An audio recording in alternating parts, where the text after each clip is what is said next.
Toyota Altis na BBTI. So yan.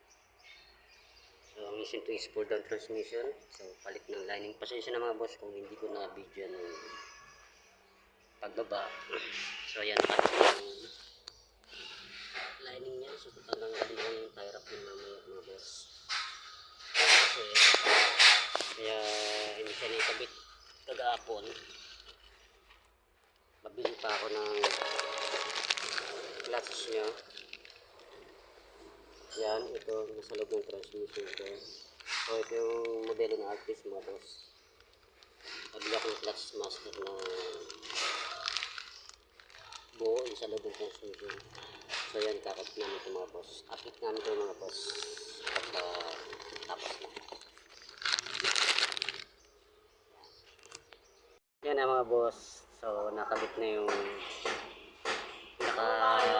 clutch niya sa loob. So yan, ito nakabit na yan. So itataas na lang yung mamaya. Hello mga boss, ito na kompleto na yung transmission. Naisampa na namin. Then nakabit na natin yung support. Yan ang mga cable.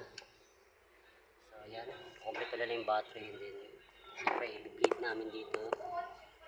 Yan, pinaka dito bleed namin mamaya para hindi na kami mahirap mamaya.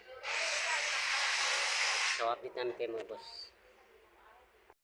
Yan na mga boss, lalabas na yung Toyota Altis. So yan, good na mga boss. Hindi lang ulit kalimutan mga boss, follow, like, and share, and subscribe po. Maraming salamat.